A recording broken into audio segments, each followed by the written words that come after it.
Way to go, man, Hassan. But that journey started a day. Well, actually and a day is always afoot. It actually started 51 episodes ago. But the day is always afoot. So what are we doing today? What movie? Oh, are we started? Yeah, I guess we're started at some point. At some point in that, we started. Hey, welcome back, you beaner motherfuckers. I'm glad you're watching this episode. Ooh. It's a good one. Mm-hmm. I'm excited. Hassan? Yes. Real quick, before we start the episode, Can you tell me what happens in the movie Law Abiding Citizen? Oh, fuck. This is, who is this? This is really recent. This is Jamie Foxx and Gerard Butler, I believe.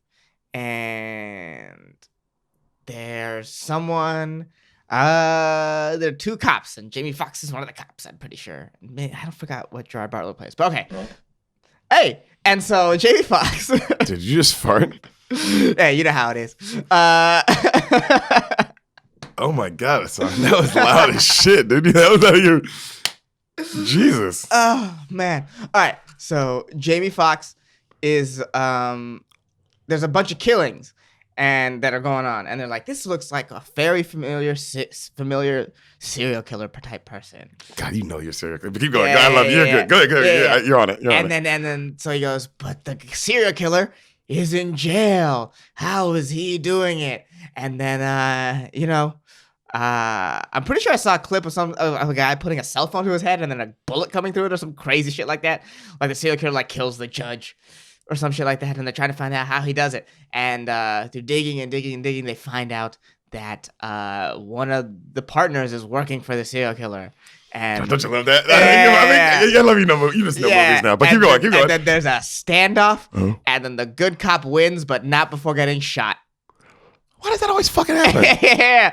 Every movie, the good cop gets shot somehow. Sometimes like crazy. Have you ever seen like LA Confidential or Prisoners? I've seen Prisoners, not LA Confidential. Okay. So that's a good one to have. That's a good one. That's good for me to know. You ever seen LA Confidential? All right.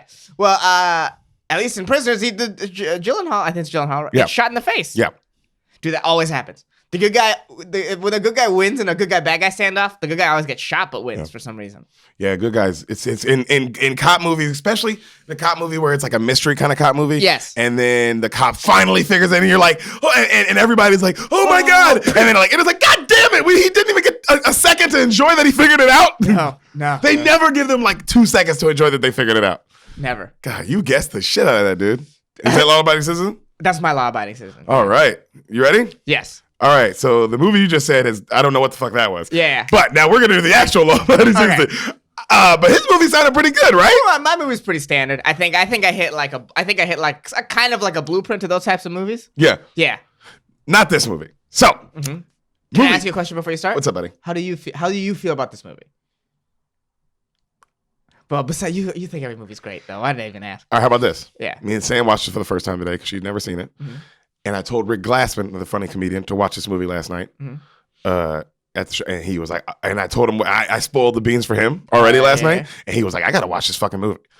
And I was like, I can't believe you've never seen this movie. He was like, I mean, of course I knew about the movie, but I just never saw it. I was like, oh yeah, it's a, and when I tell you the movie, and then you're gonna be like, oh, bro. But I knew you'd love this. All right. Movie starts, and I mean starts. No nigga, you hit play. Bam! I like no opening, Paramount pitch, none of that shit. We have to turn it off. Turn your butthole off. This is butthole, by the way. You gotta turn your butthole off, dude. That's true. My butthole has to be turned off. My bad. You have horrible gas. Jesus fucking Christ. Your buttholes. Turn it off. Oh, I can't even start the movie. What are we even talking about?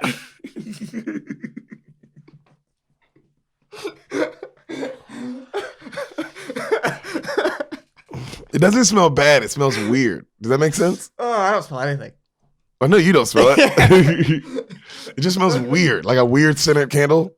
Like a weird one. Like a one that's a little too much of a flavor. That's all. It's not bad. So, the movie begins. Movie starts immediately. I smell it.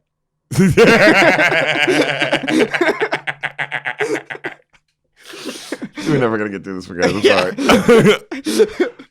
We haven't even started. Okay. How does the movie start?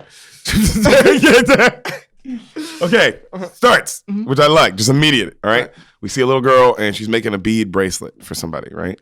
And music softly playing in the background, and we see our lead, Gerard Butler. All right, and he's working on some like little trinket thing, like, you know what I mean, like a little gizmo thing. And he's just talking to his daughter. And it's a really cute scene, and they're just kind of talking back and forth. And you hear someone knock on the door, right, outside. And then he's just talking to her.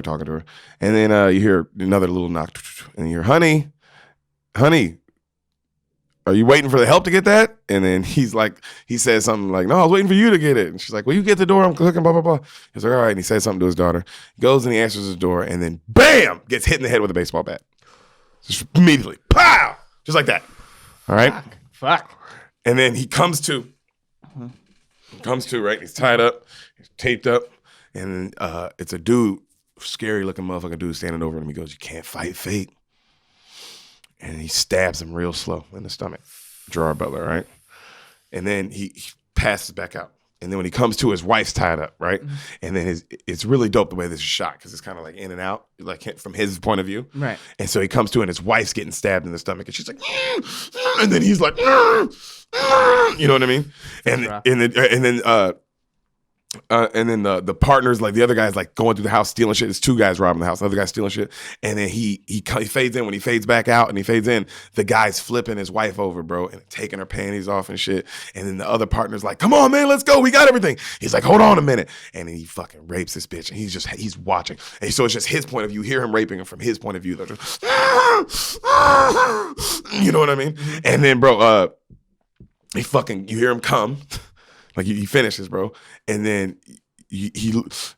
The camera pans over, and his daughter's just watching. And then the guy pulls his dick away, and he's like, "It's cool. Kids always like me." This dude's scary as shit, by the way.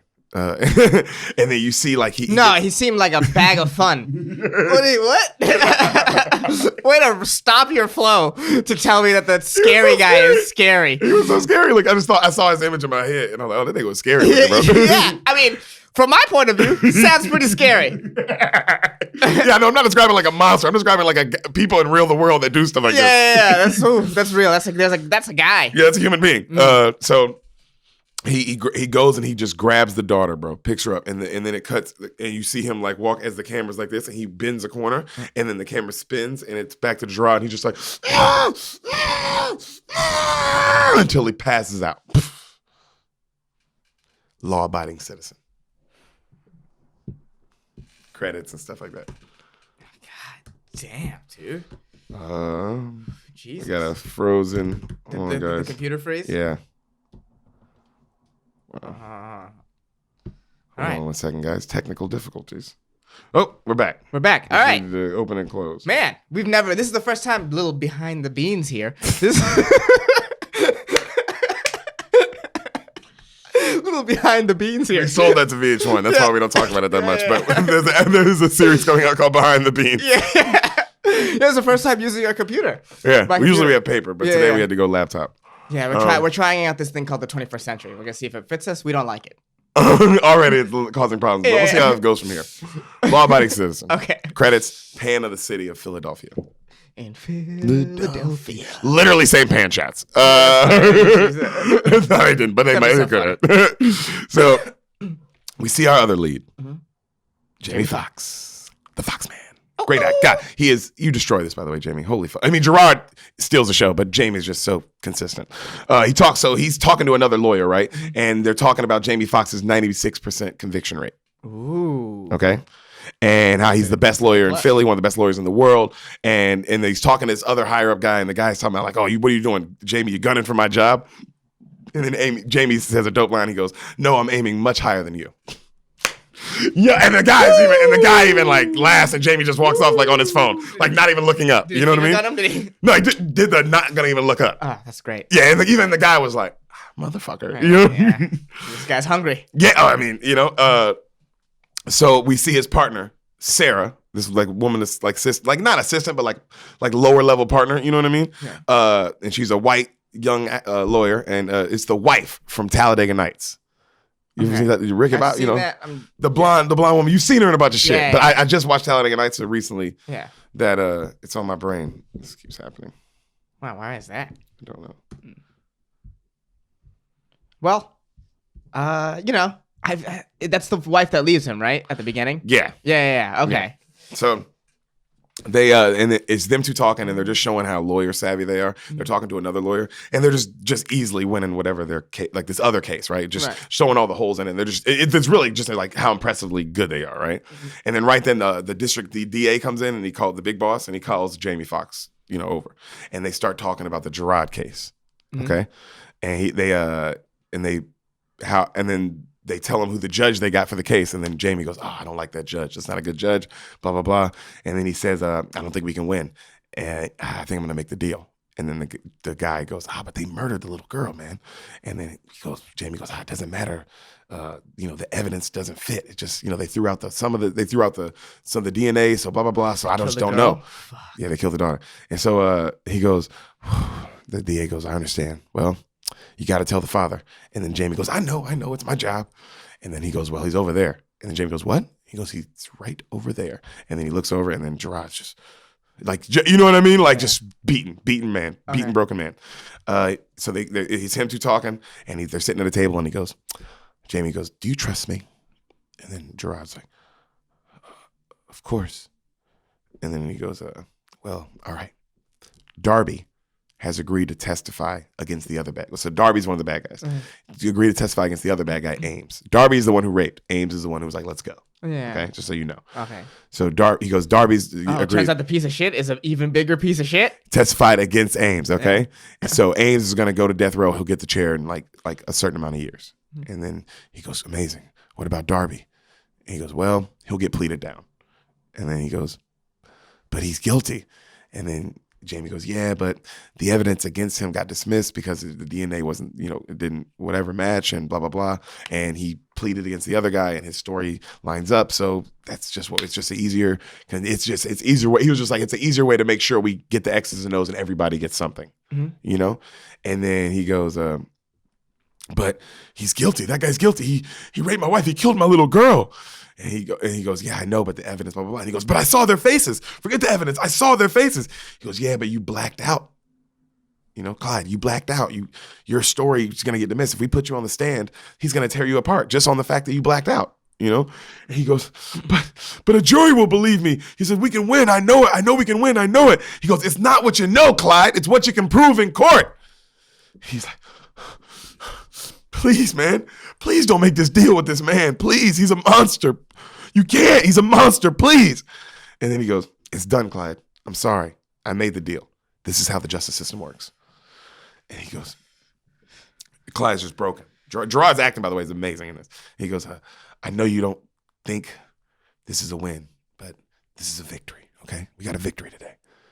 And he goes, so it cuts to them, and they show they're in the courtroom where the deal goes down, right? Mm-hmm. And he's in the back watching, Gerard. And then it's Jamie. He's sitting on the table, and Darby and his lawyer are across the table, right? And Jamie's phone goes off, and then it's the judge, and she goes, "Hey," she gets pissed at him. She goes, "Your phone go off again. You're out of my courtroom. Don't play that shit." And he goes, I'm sorry. So he gives the papers to Darby, right, to sign Jamie. And then and it cuts down, and it's a really good shot of him. And this dude's so scared, he calmly just goes. Would I recognize who plays him? The Darby guy? Yeah. No. Okay. White, black. White. Big. Stocky. Like a stocky kind of with a red beard. Kind of looks like a redneck, but not, just tatted up on the neck. Just like a scary looking motherfucker. Okay. So he looks down, the camera goes real slow to him, and he looks up, and he goes, "You married?" And then Jamie goes, "What'd you say?" "You married." And then Jamie leans down and goes, "Please fuck this up. Please fuck this up so I can destroy you." And the guy smiles, and he goes, "I wish no ill will for any man, but Ames deserves to suffer for what he did.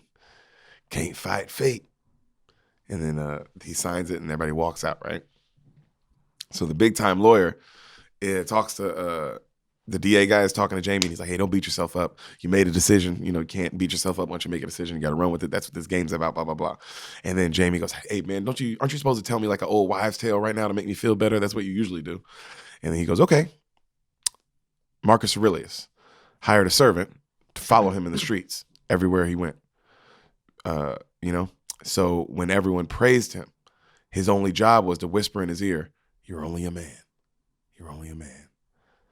And he looks at him, he goes, that's stupid. And he goes, yeah, but it's good, right? That's a good story. Yeah. Damn, that's a real deal story. Oh, yeah. That line, Sam just was like, what is this fucking movie? Because it was real good. She's like, and you can tell it was important. And this is all important. Okay, so I was like, ooh, how does this relate? This movie's hour and 40-something minutes. Tight as fuck, dude. And it is good. Wait till I tell you then who the director is. You'll be like, oh, it's so good, dude. All right, but anyway.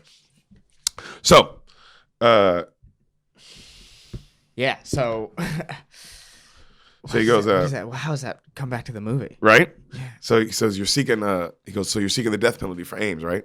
And then he goes, and so he goes to, they say that, and now they go to all these reporters waiting. And the reporters ask, what, blah, blah, blah. And they go, so you're seeking the death penalty? They go, for Ames, yes. And they go, and what about Darby? And he goes, he made a deal. His sentence will be reduced, blah, blah, blah. And then as that happens, Darby's coming out in handcuffs, and he holds his hand out to shake hands with Jamie Foxx. And Jamie doesn't want to do it. And like, he's looking at him, and he reluctantly like shakes his hand. And then the Darby guy goes, nice when the system works, right? And then Jamie goes, get away from me, man, right? And then right then the music gets real intense. And he looks over, and fucking far away is Clyde, Gerard Butler, just staring at him, crying. Like, they just shook hands. So they get raped, you know what I'm saying? And he's just like, you know what I mean? And then Jamie looks at him, and then the other guy goes, come on, let's get out of here, man. Yeah, I was thinking, why did he shake his hand? All the cameras are there, and it was in the moment kind of thing. He didn't even want to. It was just kind of like, it was shot really well. It was just like, he's like, really fast, know? And he's looking at him, and then Jamie walks away. Then the camera zooms in on Clyde, and he turns and he slowly walks away. It's just his back, and he's just crying. So Jamie goes home, okay, and his wife Regina Hall. Oh, hey, right? Welcome back. Welcome back, baby. It's only been a week. I know, she's killing it, dude. It's been 1 week. I don't know how that song goes at all. I know. I forgot the lyrics too. Yeah. So she goes, "What's wrong?" And then he goes, he doesn't want to tell her, and he just goes, "Oh, can I talk to my daughter for a minute?" And the camera pans down, and she has a big pregnant belly, and then wow, she's pregnant again. Right where we left off, dude. Literally, wow. Exactly. Oh wow. Okay. So that's weird. It's a cute scene. That was not on purpose, by the way. I saw that and I was like, "Oh, that's crazy." Yeah, wild. So it's a cute scene where he's just talking to her pregnant belly, and he's just making her laugh, and they're just flirting with each other, right? And it fades out. The camera fades back to like them in their house just doing this, and then it pans, like they kind of pan away, and then 10 years later. Okay. Shit, fuck. So now Jamie's coming down the stairs. It's still the same house. Now he's like coming down the stairs like on a different morning. You know what I mean? And he's like, honey, and he's talking to his daughter, and now his daughter's 10. Yeah. Okay. And she's making him breakfast. She's like, Daddy, you want French toast? And he's like, of course. And he eats it, and he's like, better than your mother. You know what I mean? And she's like, I heard that. And she comes in, and then she asks if he's like coming to her recital tonight. And he goes, I thought we could DVD it and I watch it later. And then the mom gets all mad at him. And then the daughter goes, it's okay, I understand. And then he goes, that's right, because Daddy goes to work to do what? And then she goes, put away bad guys. And why does Daddy put away bad guys? To keep us safe. And he's like, that's my baby. And he kisses her, and she's all proud of him. And then she's like, go grab your cello, honey. And she leaves. And then she goes, she's too young for you to be playing with her mind like that. Like, she doesn't realize now, but you're not around. Like, you know what I mean? And he's like, I'm working, you know what I'm doing, blah, blah, blah. She's like, you've not been to one recital. He's like, I cannot come today. I have work to do. You know what I mean? Like, it's like a serious kind of, and then he goes, when I get back, we'll watch it together as a family. And then he leaves, right? God, this family's going to die. So. Oh, Jesus. Dude, this movie's crazy. You couldn't guess this movie if you wanted. So the white lady, his assistant, like, he sees her, right? And he goes, hey, how's your personal life? How's Chip? And she goes, no more Chip. And she goes, Chester now. And he goes, oh, how's Chester? She goes, no more Chester. He goes, why? She goes, my caseload is too crazy working for you. There's no way I can have a personal life. And then he kind of laughs, right? And then they change subjects. They go and they start talking about the death row thing that they're heading to, the Ames guy. Right. And she says how she's nervous. She's never seen it before. And she goes, does it bother you? And he goes, not anymore. It's like watching someone go to sleep. She's like, it's not that big of a deal. It'll be okay.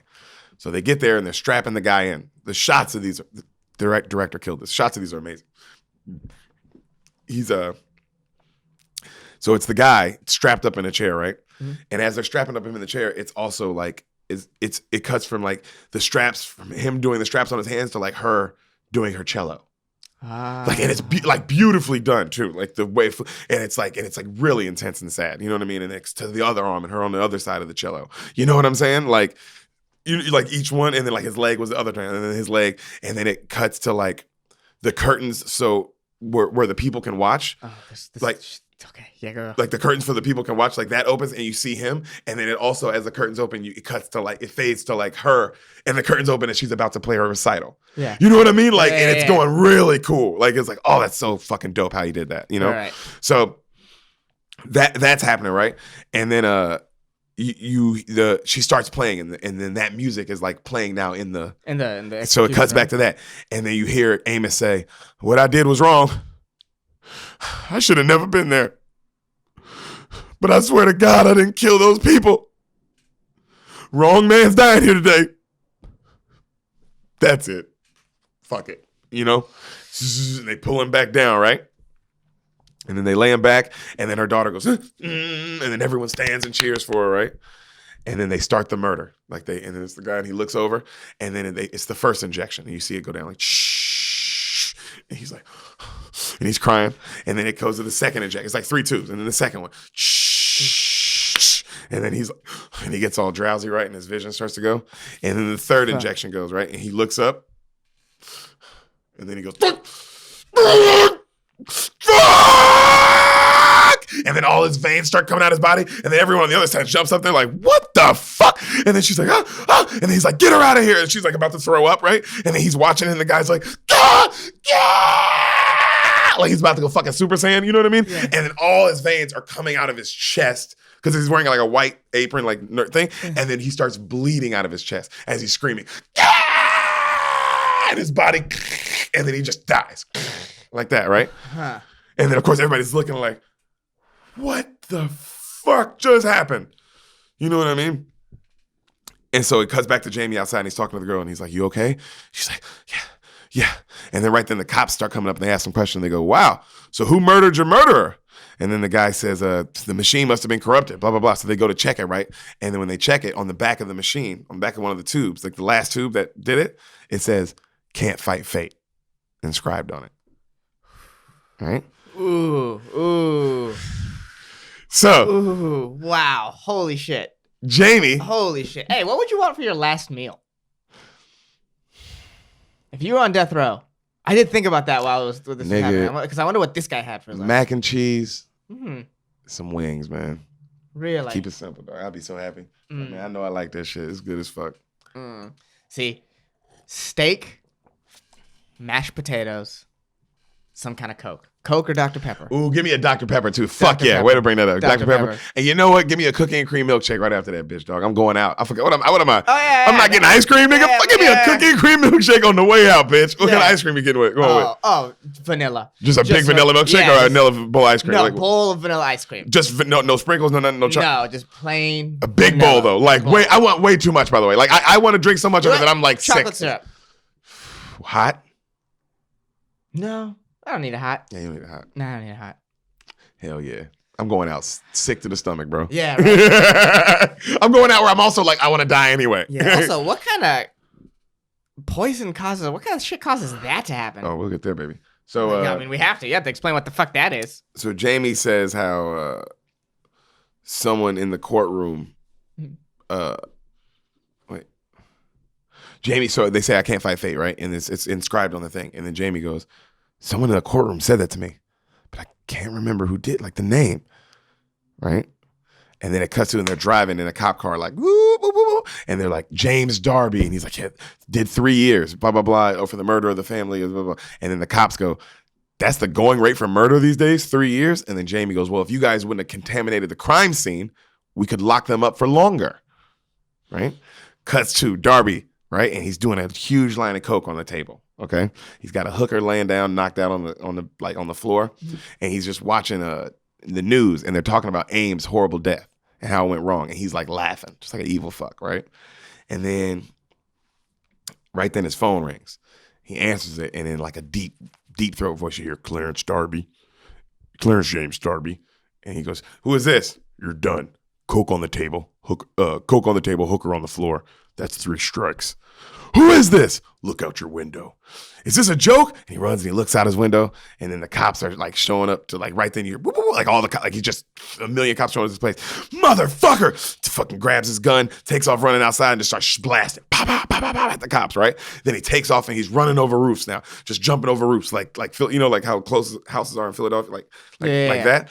And then he's like, "What now?" And then the guy goes, "Get rid of the gun." "No way, I'm not getting rid of the gun." "You already shot it 6 times, idiot. Lose it." "Ah!" He throws it. And he's like, "Now what?" "There's a cop car 100 meters away. I want you to get inside of it." "Get the fuck out of here, man. I'm not getting inside a cop car." "Get inside the cop car." He goes, "Get inside the cop car fucking right now." I tasered him. He wakes in 90 seconds. "Move." "Ah!" He runs to the cop car. He's fucking sprinting, bro. He sprints over a bridge. Finally gets to it. You see a guy knocked out in the cop car, bro. He fucking opens it. Bam! Hits him with the gun. Whoa, whoa. It's Gerard Butler. And it's clearly Gerard Butler, but he's got like a blonde wig and a blonde mustache. And he's like, and he goes, Darby goes, "Start the car." And the guy goes, okay. And he starts the sirens off, and then they fucking get out of like the city unseen. You know what I mean? Like with this, like nobody notices them, right? Like it's a cool shot of like them getting away. Right. So they pull up to like an abandoned lot, right? And it's a big abandoned shed. And then the guy goes, and Darby goes, "Get the fuck out." And then Gerard's like, "Well, come on, man." He's like, "Let's go." And then Gerard goes, "What about my wife? What about my little girl?" And the guy goes, he's like, "Man, shut the fuck up." He's like, "I'll never see him again." And then right then the phone rings. And then he goes, "Oh, hold on." He goes, "My guardian angel." This is Darby. He goes, "Man, I am impressed." And then you hear, "You know why I'll never see him again?" And he looks up and you see it's Gerard Butler and he's talking into the thing. And he throws it and he goes, "Because you took him from me." And then he takes the wig off and the mustache. And then right then Darby goes, and he shoots, and then he completely freezes. And he locks, his body just locks. And then he goes, "You remember me?" He changed, bro, this is the scariest voice, this nigga. Bro, Gerard Butler kills this shit. "Remember me?" "Oh, sure you do. You came over my house once before." Said it just like that. Yo, you came over my house? Said it just all nice. "Came over my house once before." He goes, see, and then he peels the gun out of his hand, and you see all these little like stabbing things, like little needles coming out. Yeah. And then he says, "See this? It's the poison from a something puffer fish." And then he explains like this scientific thing of the poison, and he goes, "What it does is it paralyzes you, but it leaves everything else intact. So you can't move, but you can feel everything. And it does nothing to blunt the pain. And you're about to experience more of that than you could ever fucking imagine." And he drags him off, right? And then it cuts to night. And then it's night now in the shed. Okay? You hear him? He didn't deserve this. He deserves it. Well, you already know what's coming, bro. Yeah. There ain't no getting out of this one. Yeah. Even then, it's like, oh, fuck. Well, I had what was coming to me. That's what you were thinking? That? What else do you think? Yeah, it's like, fuck.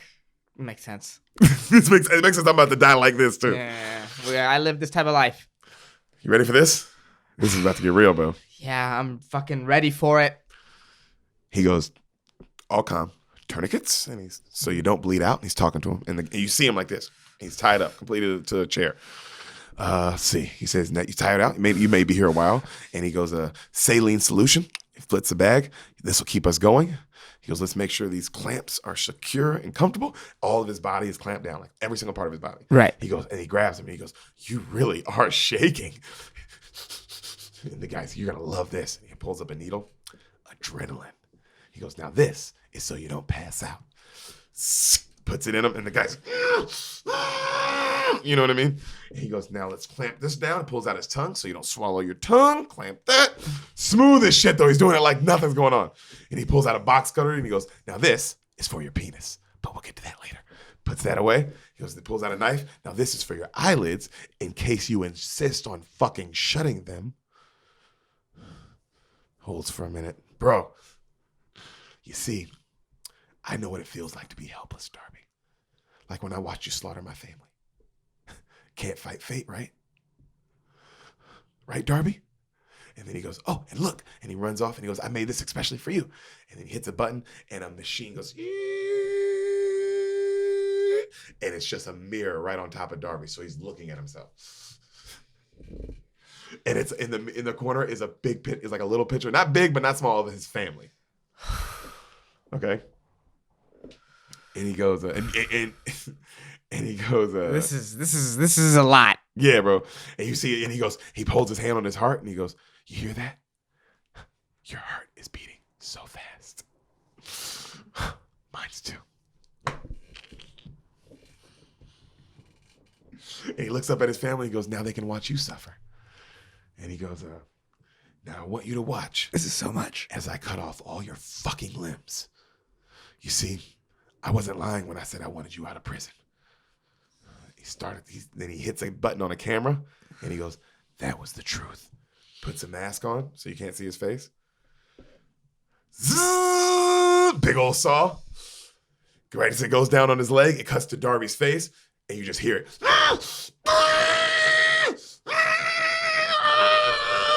Right? Fades to black, bro. And it just goes to his heart. You just see the heart monitor going up. That's the last thing you hear, right? And then it goes to outside. It's early in the morning now. He opens up the trunk of the cop car. There's a cop inside. Tosses the keys. He goes, he says, "Let yourself out. You're all right. Let yourself out and go. You're somewhere." He says where he is. And then he gets in his black Cadillac and drives away. He has a mask on the whole time, right? No. The cop is tied up. Oh, he can't see. Can't see. He throws the keys in the car so he can get himself out. You know what I mean? But he gets in his car and leaves before that. Mm-hmm. So it's morning now. The white woman is looking up everything on Darby, right? And she's telling Jamie blah, blah, blah, like all of his past grievances. And Jamie's thinking about it. And he goes, "I don't think this was Darby who did this." And she goes, "Why?" He goes, "It doesn't make sense. This execution thing was pure intellect. To even get this done, it's crazy. There's no way Darby could pull something like this." Yeah, this is... You know what I mean? Darby's more smash and grab. Exactly. And then right then, you see cops walking in the shed that everything went down in. Mm-hmm. And you see a dismembered body and head. Just Darby, right? Just cut up into a million pieces. And then he's now on the phone, right? And they go, they found him in 25 pieces. No legs, no arms, no eyelids, blah, blah, blah. You know what I mean? And then they go, "Well, who has?" And then they start questioning, "Well, who has a motive to kill Darby and Ames?" And then they go, "The father." And then they go, "Well, where'd they find him?" And they go, "They found him at the father owned the shed that they found him at." All right. And they go, "Oh, well, what do we know about him?" And then they start looking up everything on him. And he's a tinker. He owns 20 patents on all these gizmos and inventions. Okay. All right. He's a magical toy maker. Uh-huh. Yeah. All right. And so, and that made him a fuck ton of money. Okay. Oh, so he's rich. He's rich. But he liquidated all his money a couple years ago to buy properties all over the world. And they go, "Well, that doesn't add up." Warpath, baby. Warpath. Yeah, I thought you didn't get this movie, but you kind of got this movie. Shit. Path. That's what it is. I picked a different archetype. I picked a cop movie. This is a revenge movie. So. So, Gerard goes, we'll search all the property. Jamie Foxx, search all the properties and see what you find. You know what I mean? So Gerard works on this. She cuts to him in his house, and he's working on this cool big bird thing in his attic. This little tinkering cool toy. And then as he does it, he hears the police sirens coming for him. And then he gets up really calmly, kind of stretches, and then just starts taking off his shirt. He takes off his pants. He takes off his underwear.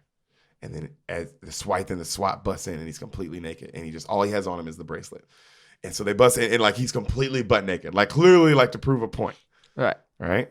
He's completely butt naked. And so the bracelet just says "Daddy" on it. You know what I mean? And then as he's walking out, he sees Jamie Foxx, and they just stare each other down. He's just only at Jamie Foxx as they put him in the car and drive him away. He just doesn't, and Jamie's just looking the acting in this is phenomenal, dude. So right then, they start checking his place all over, right?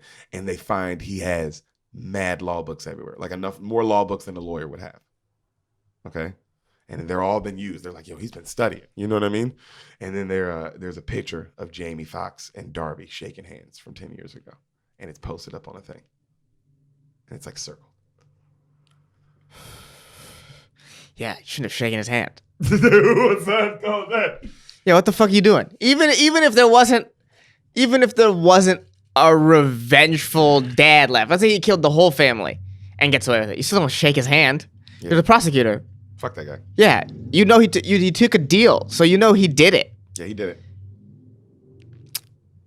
So That's how you kill a 96% prosecutor rating right there. You do some stupid PR shit like that, and then get yourself fucking killed. well, Smoke. that should have gotten him pretty much almost fired. Yeah, you're right. I think. So, and now look what happened, Jamie. Pissed off a sign on this one, Jamie. Yeah. Better watch yourself, buddy. So he goes.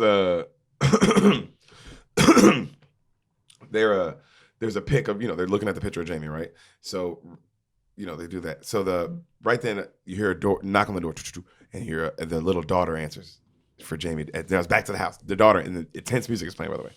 And you hear package for the Rice family, and she's like, "Oh, okay, thank you." She grabs it, runs inside, and then she goes, "Mom, it's the video for the recital. It came. Can we watch it?" And she's on the phone. She's like, "Please." She's like, "No, wait for your father."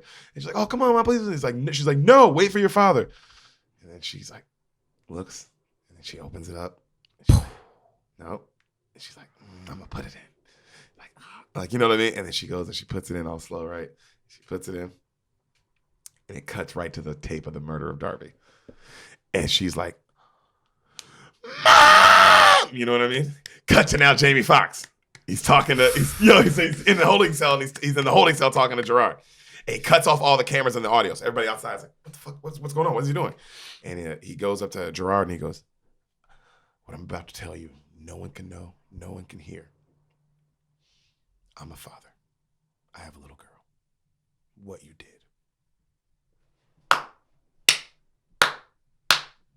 Bravo. The world is better without them. And how you did it, I'm a mate. You know what I mean? Like complimenting him. He's like, and you're not going to see one tear shed from me or anyone in my crew. And he touches his hand, and Gerard's all scared, and he's looking at him.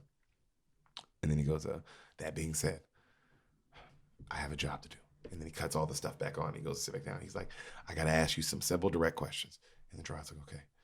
He goes, now you waived your right for a counsel. Is that correct? And then Gerard's like, yes, sir. He goes, did you murder Clarence Darby? I wanted him dead. He killed my wife and child. And Ames, you murdered him. Ames deserved to die. They both deserve to die. So you arranged both their murders. I planned it in my head over and over. It's all I ever thought about. All right, I guess we're done. And he goes to get up and rises, he's about to leave. Counselor, I want you to cancel your 12:30 lunch with Judge Roberts. You're not going to make it. Actually, cancel the week. You're going to be busy. Sit back down. We're done here, Mr. Clyde. We have your confession. I don't think so. Let's think back. What did I say? That I wanted to kill him? That they deserved to die? People would agree with me there. That I planned it in my head? None of these are admissions.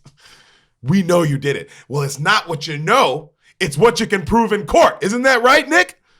And then now Jamie Foxx is like, you like the conversation, you know what I mean? Like, and then he's like, well, we have him on your property. I have many properties. I own properties all over the world. And isn't Darby in the drug trade? Or maybe someone's maybe someone's plotting to frame me. And he goes, Nick, unless you have hard evidence on me, why exactly are we even here? And he goes, this what you want? He goes, no, he goes, what do you, and then Jamie goes, what do you want? And he goes, well, that's easy. You make a deal with murderers, so here's mine. He looks at him, he goes, and then Jamie goes, well, since you're a murderer, what might that deal be? And then he goes, I want a bed. And then Jamie just starts laughing. And the cop behind him starts laughing, right? And he goes, that's what I want. Clyde, you have me confused with prison detail. And the guy goes, the bales are nailed to the floor. That's what bolt cutters are for, idiot. And they look at him, and he's like, I want a bed, one of the nice beds. And he starts listing all this crazy, nice Tempur-Pedic bed that he's seen in a commercial. You know what I mean? And then Jamie's acting like he's writing it down. He's like, oh, yeah, okay. Oh, with the lumbar support. Oh, the lumbar is going to get you that. And blah, blah, blah. And then he goes, well, let me think about all that. How about, fuck no. And then he walks out. And then he walks out, and the DA guy, the older, his boss, he goes, what are you doing? And he goes, what? Fuck that guy. He goes, a murder confession for a mattress? I'll take that deal. And he goes, he's just playing with us, blah, blah, blah. I don't want to take it. He goes, it's a mattress. And then right then he goes, somebody busts in. They go, Jamie Foxx, your wife. They go, Jamie Foxx. Your wife has been calling you urgently. Yeah, Mr. Fox. Yeah, and he goes, And then the wife's like, Nick, come home. And then he goes, what? What's going on? She goes, I've never seen anything like this. Please come home. Somebody send us something. He goes, what? And then she says, it's some guy and he's murdering people and I don't know. And he goes, did he show his face? She goes, no, it was covered. He goes, let me finish here. I got to finish here and then I'm going to come home. And then he hangs up the phone and he looks at the DA. He goes, he sent a DVD to my house of him killing Darby. And then the guy goes, well, we got him. He goes, no, he had a mask on. And then the DA goes, make that deal. Cut to, they're bringing this mattress inside the prison, right? And all the prisoners are like, man, fuck that. Ah! Like as they're bringing it through, right? And so as they're bringing it to him, the warden is talking to Clyde. And he goes, and he's like, a mattress, huh? The warden. And says that to Clyde. And Clyde goes, I got back problems, warden. And he goes, you should know something, son. It's the it's the have-nots in here. I don't know if you want to be one of the haves. You know what I mean? Like everybody, you know what I mean? Yeah. And then right then he looks over and his roommate is this huge buff-ass white dude, tatted up, scary-looking motherfucker. And he goes, nice bed. And he goes, Gerard Butler goes, thanks. It's a single. Right? So they do more research on Clyde, but they just can't find shit on this guy. They're trying, like, right. They just can't find anything on him, right? So he gets home and he's talking to his wife about the video and he's telling his daughter how it wasn't real, blah, blah, blah. And he kisses his wife and his daughter and he's telling them how it's all going to be okay. Okay. So the next day in the courtroom, Jamie is saying how he wants bail to be denied for Mr. Gerard Butler, for Mr. Sheldon. And then Gerard's back to acting all nervous and like he's sitting there like all scared again. And then she goes, well, he says how Jamie says all these reasons why he thinks he should be denied bail. This guy's like crazy. We don't know what he's up to. He's scary. You know what I mean? He's been doing some things. I don't trust this guy. And then Gerard goes, Your Honor, I've waived my right to counsel. And she goes, are you sure you want to do that? He goes, yes, ma'am. I'm just a law-abiding citizen. I'm a regular guy. I'm not a flight risk. This is my first offense. And they have zero evidence against me. And then he says a bunch of lawyer shit, like from this case to this case and this case to this case, there's no way you can, not give me bail, not alone bail, but just a high bail or pretty much no bail. Like, like my bail should be the lowest amount to get out because of my offenses and all these. And then the judge is like, well, I guess I am inclined to agree with you, Mr. Sheldon. And then she goes, then Jamie Foxx goes, Your Honor, he agreed to give us a full confession of the murder. He definitely did it. And then she goes, well, has he given it to you yet? He goes, no. And then she goes, well, then I cannot, adhere to that. And I have to set bail at, and then right when she's about to hit it, Jamie Foxx goes, Your Honor, don't do this. And then right then Gerard Butler goes, and then the judge goes, excuse me, sir. And he goes, no, I won't excuse you. And then she goes, excuse me? And then she goes, you see, this is what I'm talking about. You're about to let me go. This is why we're here. I murdered people. And then she goes, I'm going to hold you in contempt. He goes, think. And she goes, you don't think I don't remember you? I remember all of you. And then she goes, tread carefully, Mr. Sheldon. He goes, how carefully? Fuck you. How carefully do you want me to tread? I killed people and you're going to let me walk out of that door. I give you some bullshit jargon on this thing and this offense, and you sit on it like a fucking bitch in heat.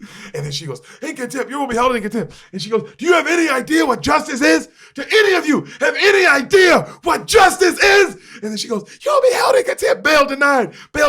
He goes, and I bet you take it up the ass, you fucking bitch. Nice, good line. Door slams. Good line. Bro, I was like, there's no way he didn't improvise that, bro. Good line. I remember seeing this in theaters and the crowd, because everybody's like, the justice line, because everybody's like, because you were like, oh my God. And then he goes, and I bet you take it in the ass. Boom! I don't know if you heard Sam screaming earlier. No. He said the line, Sam was like, oh shit, I fucking love this guy. Yeah. I was like, oh, what a Dude, line. What a closing line. He's so mad, bro. Also, I'm going to show you what fucking justice is. All of you motherfuckers are about to find out. Yeah, I don't give a fuck. I don't give a fuck about jail. I don't give a fuck. You think I care? Whew. We're past that, bitch. It's been 10 years. Yeah. And clearly, not a lot of healthy things happen in that mind for 10 years. No. Not a lot of good ways to cope. So, Jamie Foxx is back with him in the holding cell. So insanity, Clyde, that's what you're going to plead. You're going to do this whole shit to do insanity? That's what you're doing? And then he goes, my daughter saw a movie today, and I saw it too. And then he goes, well, I'm glad I taught your daughter about good and evil, about righteous prospering over the wicked. And then he goes, I don't think so. One more chance, Clyde. And then he goes, you get me my bed? No, and Clyde goes, you got me my bed. Deal's a deal. And then he goes, I'll give you my confession. He gives him the confession, right? And then he goes, that's not enough. I want a real confession. Like, because he says, I murdered the people. He goes, he goes, tell me exactly what you did. And he says exactly how he murdered him, right? Like, exactly. And he goes, I got everything. And he goes, and how about the Ames killing? And then he tells him how he switched it out. He switched it with like some kind of just simple switch out with a different kind of solution that just makes the body converse that way with the other two things. Okay. You know, he's a mad fucking scientist. Yeah. Right? So, and then he goes, Man, I'm so curious as to what he did to deserve, like, and what he did in Darby's mind to deserve this. what do you mean? Because Darby says you can't run from Faye, right? Which means he did something. Yeah. Oh, yeah. You don't. Oh, God. Look at you. You're fucking. Okay. Yeah, so who was he? He goes, and they can't find anything about him yet. Nope. So they go, I'm tired. I got everything I need. So it goes, what if, right then, right then Jamie Foxx goes, well, I'm tired of your bullshit. I got everything I need. I'm out of here. And then Gerard goes, well, what now? Like all scared again. And he goes, I go home. You go to prison.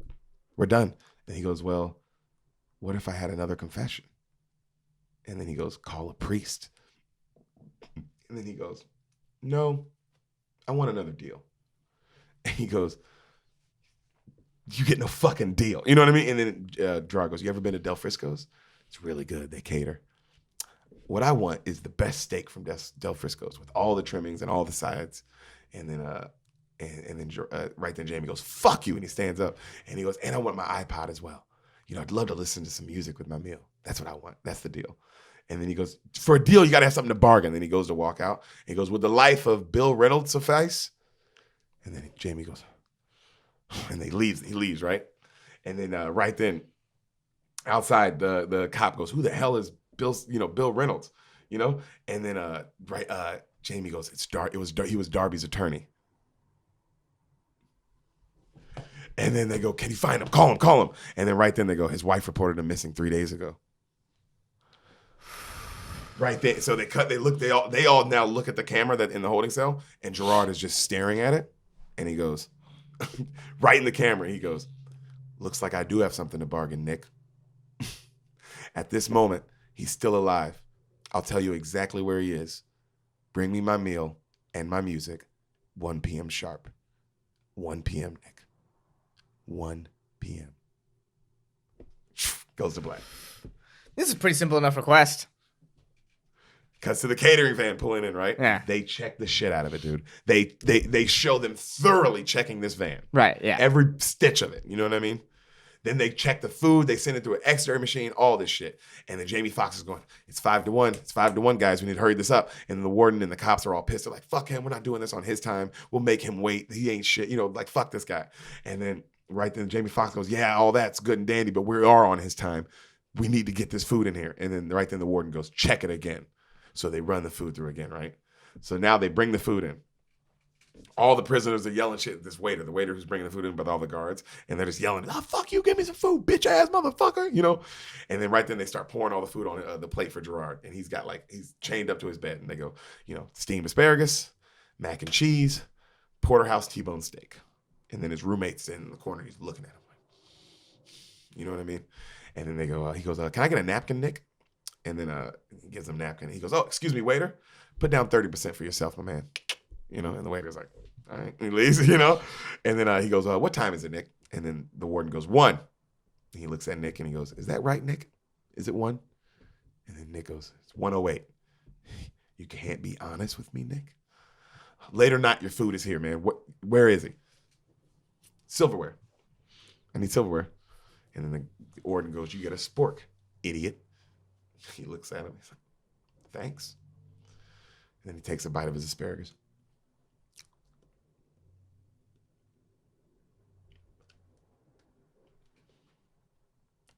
Come on, Clyde. Okay, here we go. He is 39 degrees, 57 minutes, 4 seconds north. 55 degrees, 47 minutes, 6 seconds south. They all take off, right?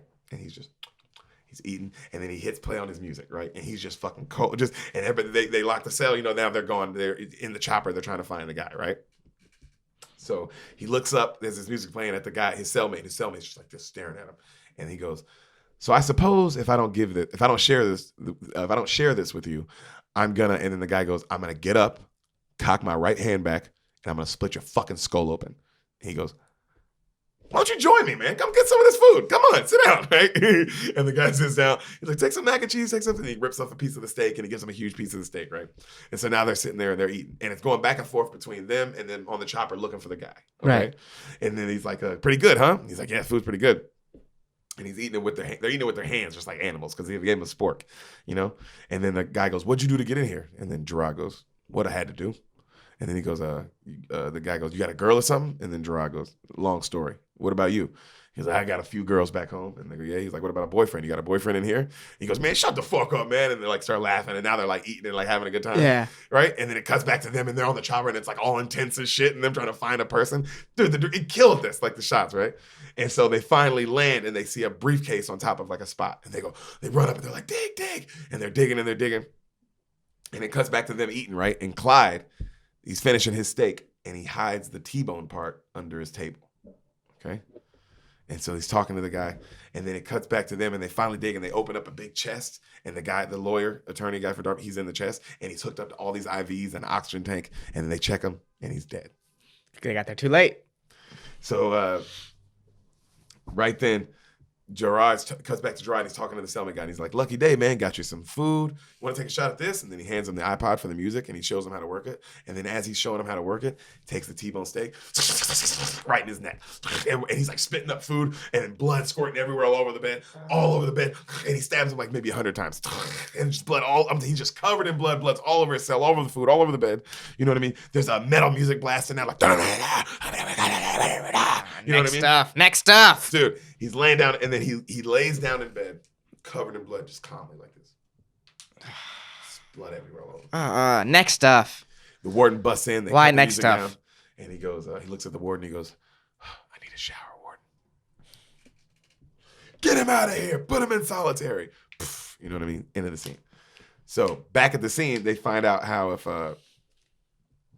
Sheldon, of course, would have got his lunch on time, then he would be alive, you know. And Jamie Foxx is pissed and he's mad and then the other cops go, look, no more games. We need to take the gloves off with this guy, right? So right then Sarah calls Jamie and she tells him, hey, Clyde just murdered a cellmate. They moved him to solitary.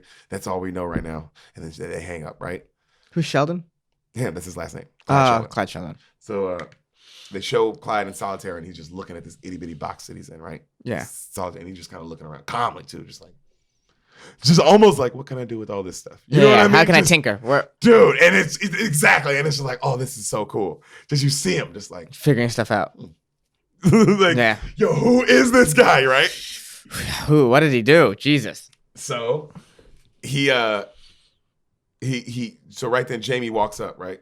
And then he opens the door. It better not be some lame ass twist like he's the Flash. You know what I mean? Like it better not be like, oh, this is a superhero movie? Yeah, or like some like it better be the twist.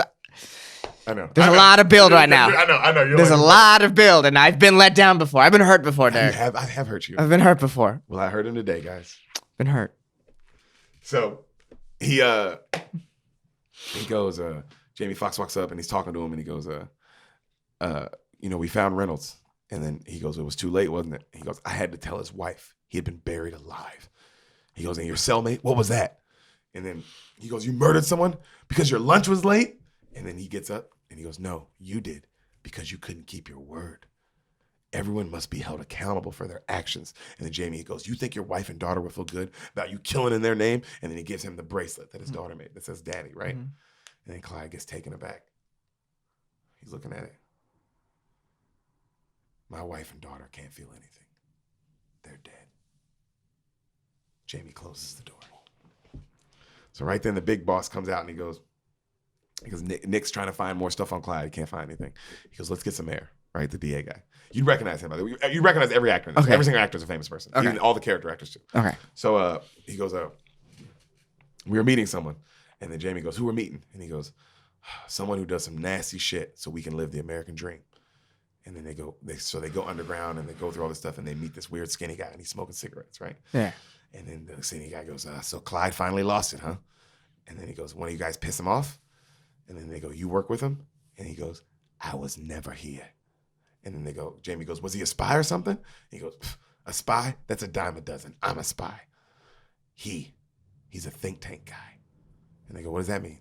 They goes, that means he can kill people without being in the same room as them. And they go, what? And they go, that's his job. His job is to kill people. Like, and then he's like says the scientific, like the Marine term of like how they used him. Yeah. But like that was his job. Like when they couldn't get it in, he does combat from a different room with other things, other ways to kill people. Yeah. And he's the best in the world at it. Period. You know what I mean? And so he goes, yo, bro. And so he goes,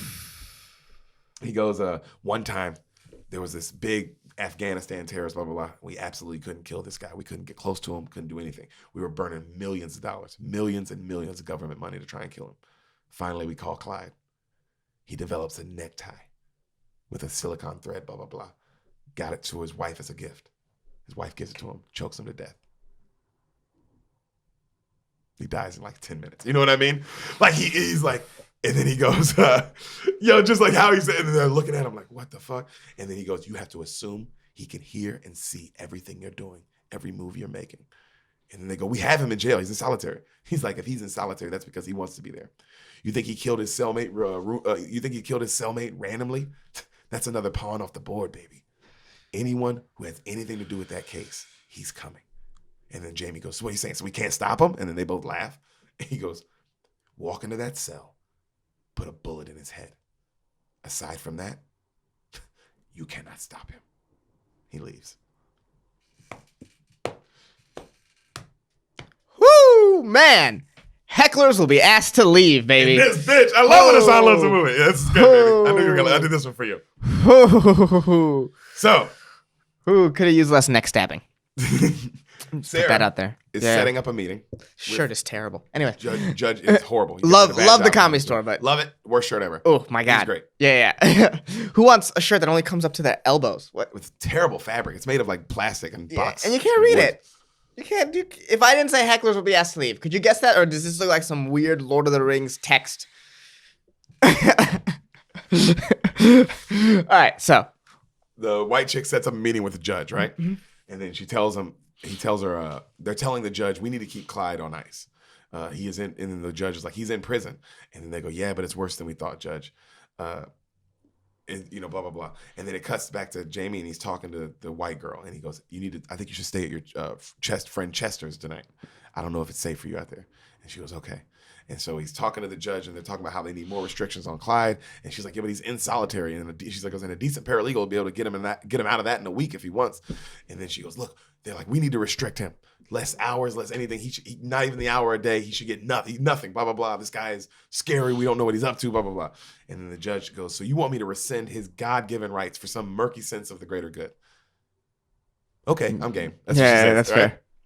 And then she goes, but don't plan on it sticking for long. And then right then her cell phone rings. And then she goes to grab it. He goes, you're going to take that call after all the time you give me about answering my phone in court? And she goes, I'm the judge, honey. My office, my rules. She answers it. Bam! Bullet through her fucking skull. I remember that. That was in the trailer. It was a woman, though. It so happens so fast in the trailer. You don't know. But yeah, answers the phone. Bullet through her motherfucking skull. Okay. How's that even possible? They both look up and it cuts, right? They both...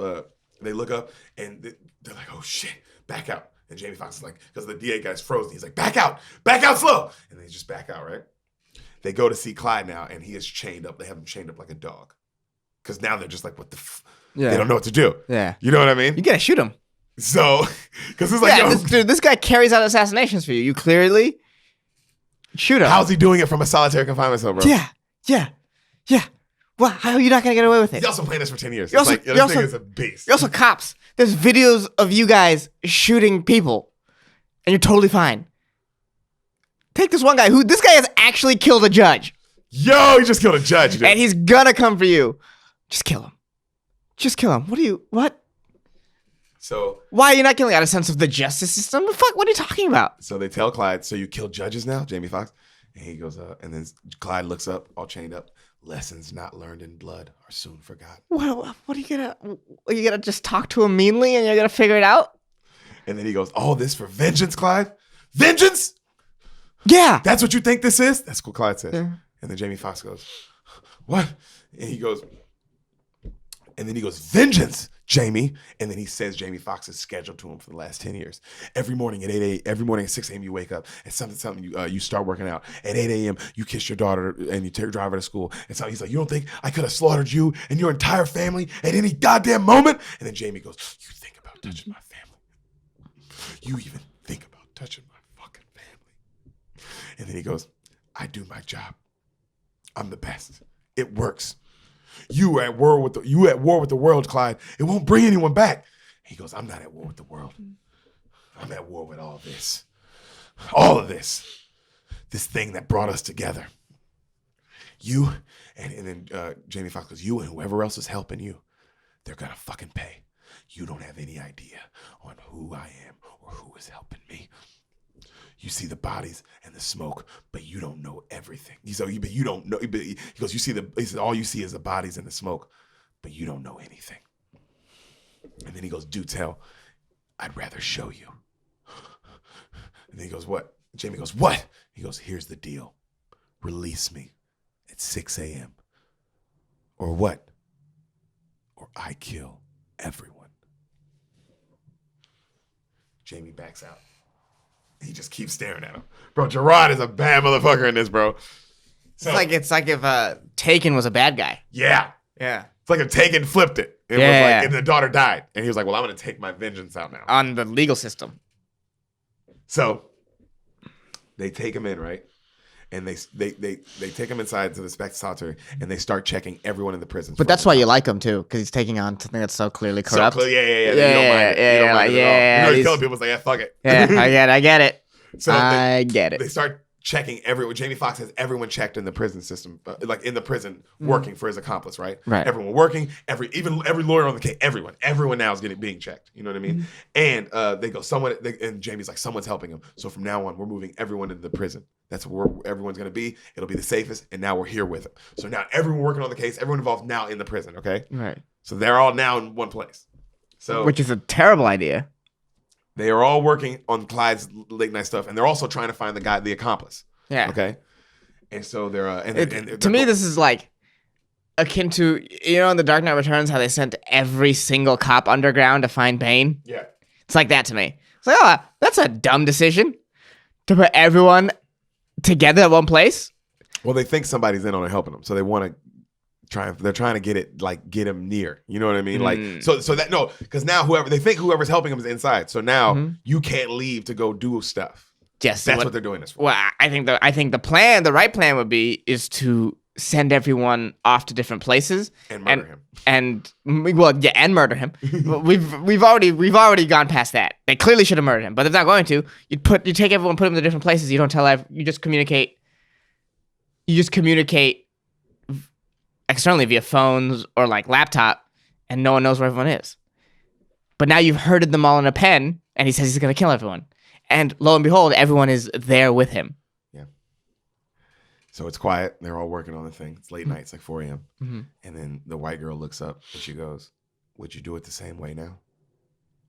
And they're all trying to find the person, right? And then she goes, would you still cut the deal for Darby? Mm-hmm. And then he goes, it's a job, Sarah. I made the right choice. And she goes, I don't know. I'm 35, Nick. I gave up my life to work for you. But she goes, and then he looks at her and she goes, I just want to make sure I didn't give it all up for a high conviction rate. And then Jamie just kind of looks at her and he says nothing. Cut 2, 6 a.m. They're all looking at the clock. It's 1 minute till 6. They're all just staring. Each second goes by. And it shows fucking him and he's in his cell and he's just sitting there and he's just, and they're all just staring at it, right? 6 a.m. comes. They all exhale. Jamie goes, all right, let's get focused. He isn't God. He's not the Almighty. He's just prepared. So let's get equally prepared. All right, everyone, go home for a couple hours. Go see your loved ones. Get some sleep. We're going to come back and get a fresh start in a couple hours. All right? Don't send people home. He knows your schedule. So they show... Yeah, he's not a good lawyer, dude. He's not good at putting shit together. So they show Clyde in the cell, and he's just sitting there. You know, like it's so dope how they just show he's just sitting there thinking, bro. They just show him thinking. Each cut of him just sitting there thinking, and then it cuts back to the white girl. She's talking to Nick, and she goes, "Hey Nick, bye. You know, it's good. You know, blah blah blah." And then he goes, "Give Chester my regards." And he goes, "When can I meet him?" And she goes, "Not yet." And they all leave, right? And then they show Clyde, and then he's just sitting there, he's still thinking. And then it cuts back to DA and Nick, and they're about to get in cars, and then they go, "How's this gonna turn out, Nick?" And then Nick goes, "We're gonna stop him. That's how." And then right then, boom! One car explodes. Boom! Another car explodes. Boom! Another car explodes. Boom! Another car explodes. And they're like, and then right then Sarah, she's trying to get out of her car. She's like, and then she looks up and Jamie's looking at her. And she's like, Nick! Boom! Her car explodes.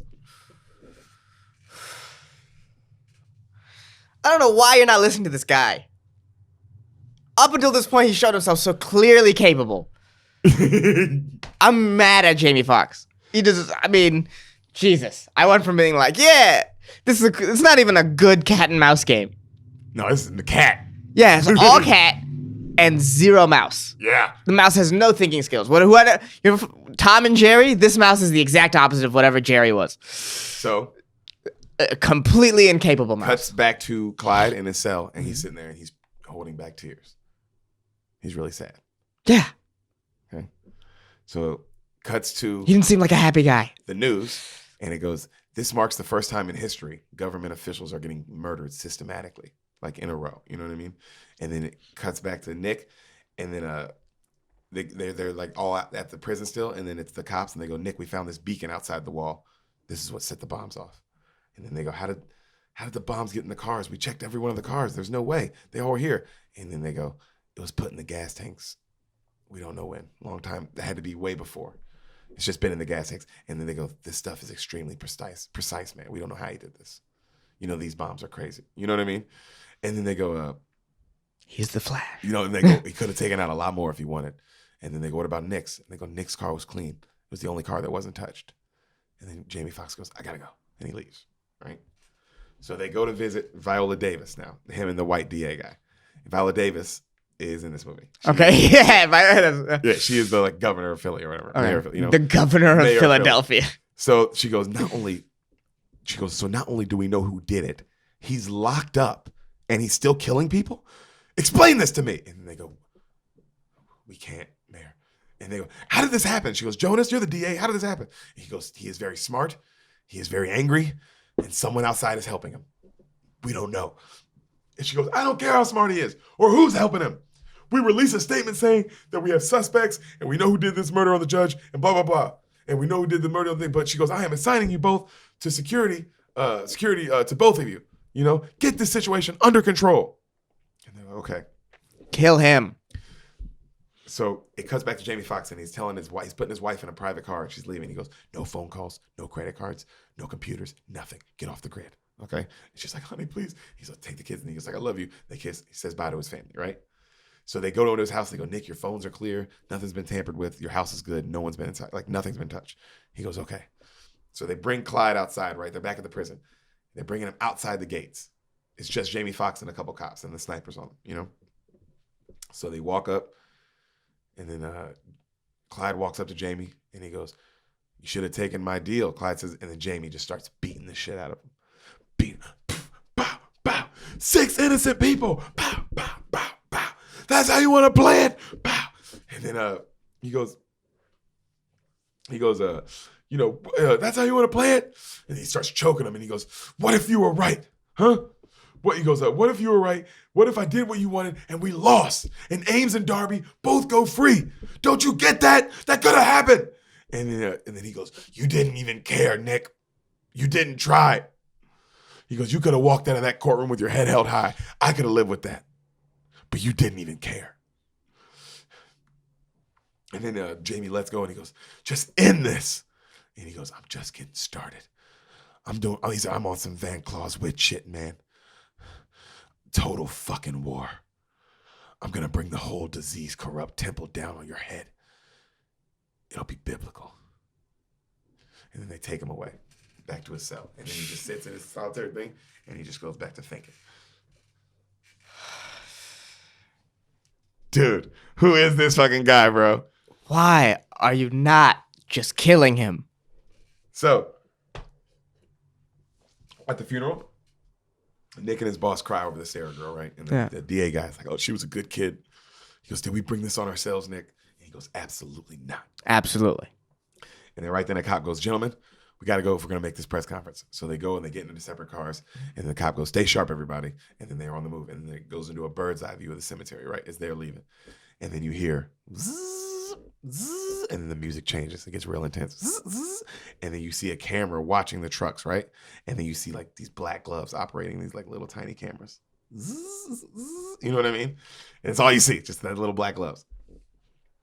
And so he, right then, you the little camera thing, the little thing stops, and it's like a toy race car, like, you know, and it's got like a blaster on top of it, nigga, and like an assault machine gun, 50 caliber like thing that would be on a tank. You know what I'm saying? Yeah.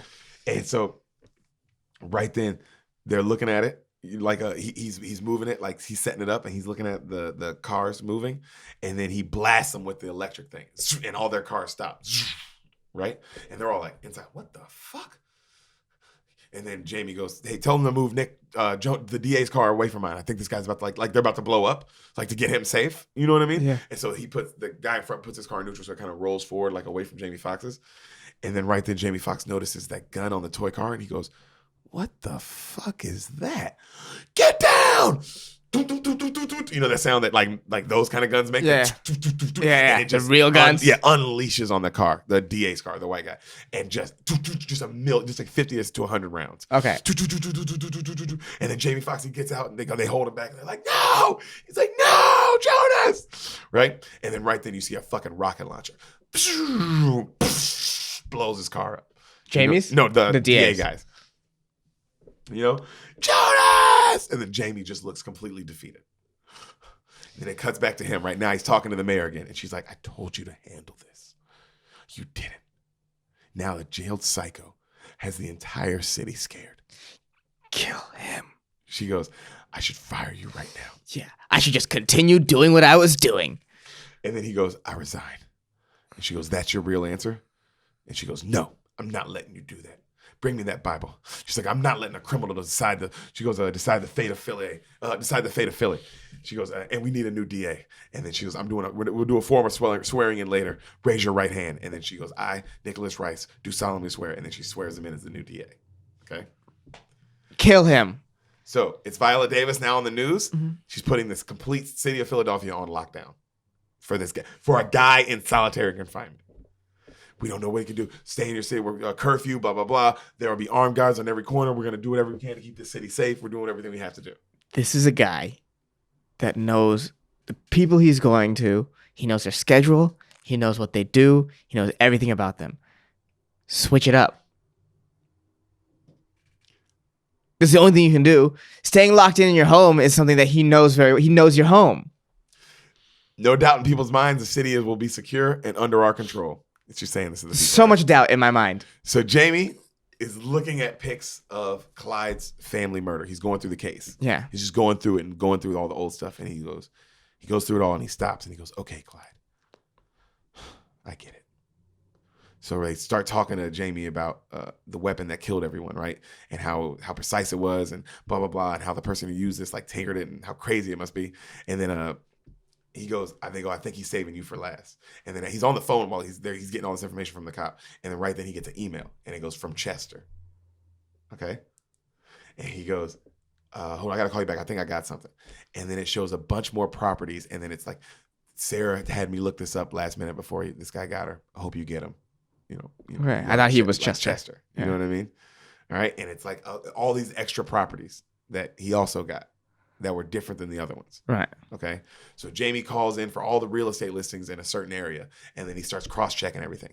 And then he finally gets to a certain thing, and he goes, motherfucker! And he circles something, and he takes off running, right? So he goes, and he's at an abandoned shed. You see him at this abandoned shed, and he's like this. He's just waiting. And then a cop pulls up. And the cop goes, you're kidding me, right? And then he goes, nope. And the cop goes, Clyde owns this place. And then Jamie Foxx goes, something weird sticks out about it, huh? And he goes, yeah.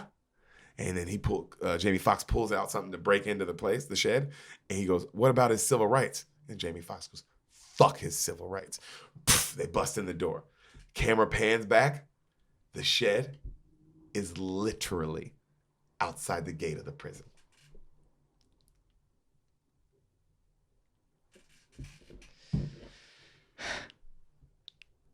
So that's why you kill him.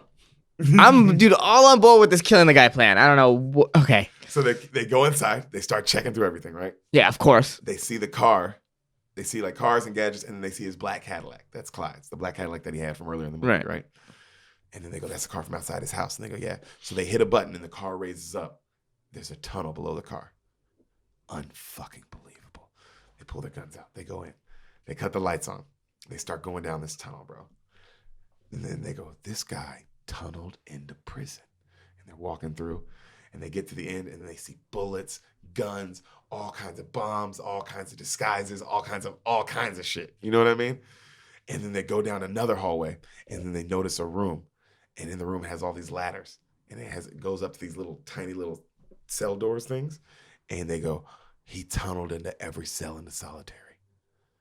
He wanted to be transferred. And then they climb up and they open it and they go, surprise, motherfucker. He's not inside. And they go, if he's not here, where is he? They cut to Clyde's walking in a building, right? And he's dressed as disguised, and he's pushing like a mop and all this stuff, right? And the security guy goes, hey, what's up, man? Oh, man, what happened to your eye? And they go, oh, nothing, another night on the thing. Because he's been doing this for 10 years. He's been working this cleaning job for this long, this whole time still. To get into this building that he's in, okay? So he has all this cleaning stuff, and then it goes off the alarm, and then they all clearly know him, and they're like, oh, it's all good. So they kind of like check him a little bit, and then they let him go. And they're like, oh, have a good night, man. He's like, have a good one, guys, And so they cut back, it cuts back to Jamie Foxx and them, and they're in the prison, and they're looking through all this stuff, and then they find that he is a cleaning crew worker for this company called Nomos at City Hall. He's gonna kill the mayor. He's gonna kill the mayor. Or as you would say, he's gonna kill the governor. He's gonna kill the governor. They're calling right now. Jamie Foxx and the cop are sprinting to the City Hall, right? And they're like, evacuate the building, evacuate the building. And then Jamie Foxx grabs the phone and goes, no, bad idea. That's what he's expecting. We can't let him know we're coming. You know what I mean? So, he goes, that's fucked up. So it cuts back to, and now Clyde is like putting this bomb together, right? And it's these crazy like liquid supplies, and he's doing it all tinkery style, like his style. And then they get to the front of the building, and Jamie says, do we have SWAT on the way? They're like, yeah, SWAT's on the way, blah, blah, blah. We'll go in the building slow. No one knows we're here. Nothing, So they go in the building, and they check security, and they see this cleaning, like all these cleaning supplies under the room that they meet for City Hall. They're like, that's where he is. So they run up to that floor. They go looking, and they find a briefcase in the room, directly under the room in City Hall. So, and then right then it cuts back. You see Clyde. He's taking off his mustache and shit, and he's walking back to his car, and he's getting into the Nemo's like cleaning thing car, and now he's driving off, right? Right. So, and as he's driving off, he's watching a tape of everything that's going on inside the City Hall. So he sees that his camera's on everything. You know what I mean? And so, damn. So he tunneled. That's why it took 10 years. He was just tunneling into each solitary. Jesus. So he checks the tapes as he's driving back to the prison now. Mm-hmm. Everything is going according to plan. He's just checking everything's going right. Jamie is hearing the footsteps of all the mayor and all the other government officials now coming in to the City Hall to have a meeting about Clyde. You know what I mean? Right. Because he knew that they were going to do that there. So Jamie goes, oh no. And then right then Clyde, he's sitting in traffic, and they're checking all the cop cars because now they're looking for him. So they know he's trying to get back to the prison or whatever. They know he's somewhere. You know what I mean? Right. So they're looking for him. And what he's so smoothly, but he goes into like this parking garage, and then comes out the other side on this other thing, and then he just fits right into another thing. Like everything's set up. He's so ready for everything. You know what I mean? Right. And so they cut back to the guy, and the guy finally like opens up the briefcase to where the bomb is, and he goes, "Oh my God, it's a napalm bomb." He's like, this will take out the whole floor, and the one above it, and the one above that. You know what I mean? This is so powerful. And then they go, it's triggered by an incoming. It's going to be triggered by an incoming call. And then they go, we have to tell the people upstairs. We have to evacuate. And then Jamie goes, we can't. They're already here.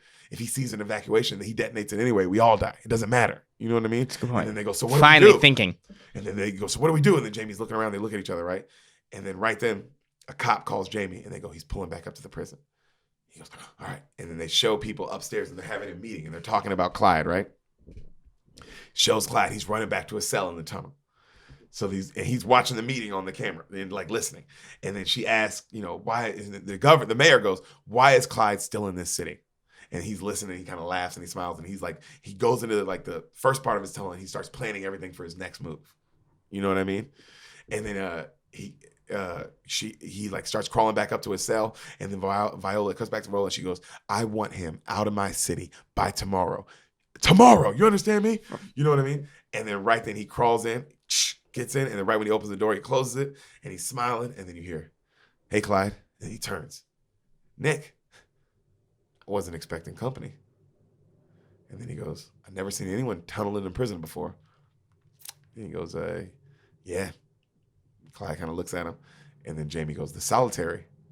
That was clever. And then Gerard goes, yeah, it's just how winners play.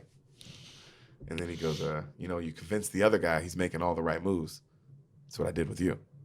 So that's why you're so that he played him like so smart, right? So he goes, you ever catch my accomplice? And then Jamie laughs. It's the end of the road. You played us real good, Clyde. But you set out to make a point. And you did. You made your point. And then he goes, you trying to save me now, Nick? He goes, no. I just want you to do the right thing now. And he goes, I'm doing it, Nick. You just got to see it that way. He goes, you're destroying the memory of your daughter and causing the same pain to others. You got to stop this. And then he goes, well, what do you suggest, Nick? We do one more deal, one final offer? And then Jamie Foxx goes, I don't make deals with murderers anymore, Clyde. You taught me that. He goes, finally. Well done. Bravo. I wasn't a bad teacher after all. And then he goes, you do this, Clyde. And he looks at the button like he's about to hit it. It's a decision you're going to regret for the rest of your life. And they stare at each other. Clyde laughs. And he goes, I'm sorry, Nick. And Nick goes, me too. Clyde hits the button. Nick closes the cell. Ching!